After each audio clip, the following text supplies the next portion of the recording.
I'm in Tim's LT Spider, and this is essentially the first time I've put my foot down. It makes some good noises.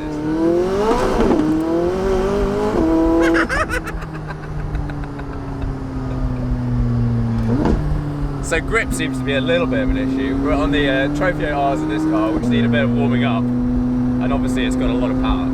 But immediately over the 650S, they're just remembering driving one way back, feels way more kind of, it's not like fidgety, but I can feel a lot more what's going on, a lot more active, and onwards.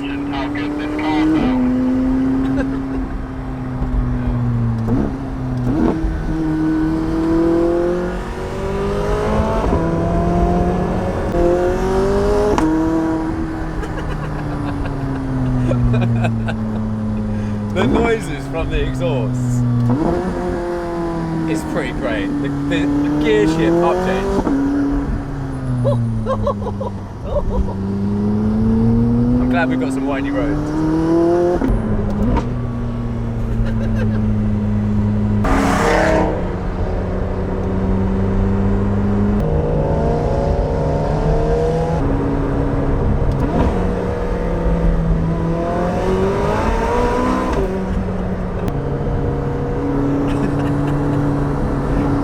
Definitely takes a bit of adjusting when you get in another car that's faster than most of the stuff you drive all the time. Just like, you put the throttle down, let me put this up for a sec.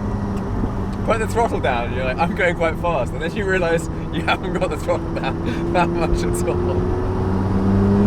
I've now been driving for about 15 minutes and put the roof down. I haven't been in a car with the roof down in quite a long time, and I forgot how great it is, and actually how much more experience you get in the car. So for example, on the down changes, you hear more engine. We've got the GT8 in front of us, which is making awesome noises, and you just get so much more outside, inside the car.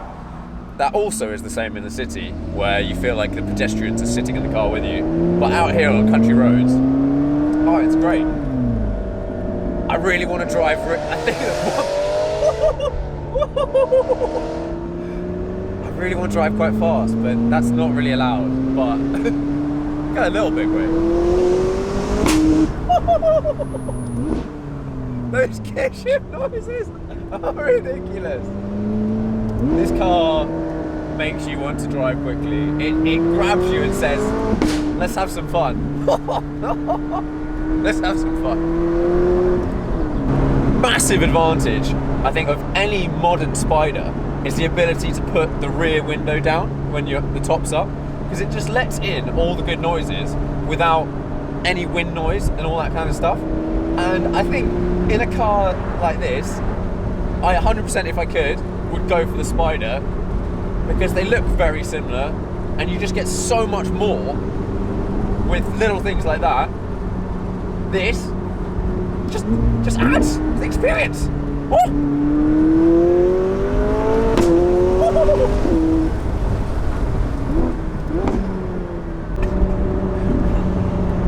Right, one thing about the LT, which is a little bit silly, is when you're braking hard, and if you're a sensible person, well, ideally you wouldn't be braking hard, but if you're braking hard, you're also looking in the rear view to check that the person behind you isn't going to rear end you.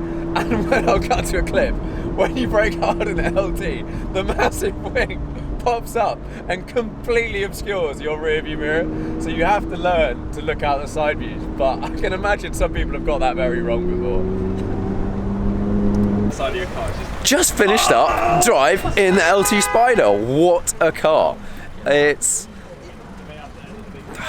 I got to drive Tim's LT a long time ago, and but only for like 10 minutes, and not really a proper drive. This was actually a proper drive on some windy roads. Not pushing it too much. It's definitely insanely capable, but unlike the 650S I drove, you get a lot of emotion at the same time, and it really was awesome. So now I'm gonna have a little look around the car, and thanks very much, Tim.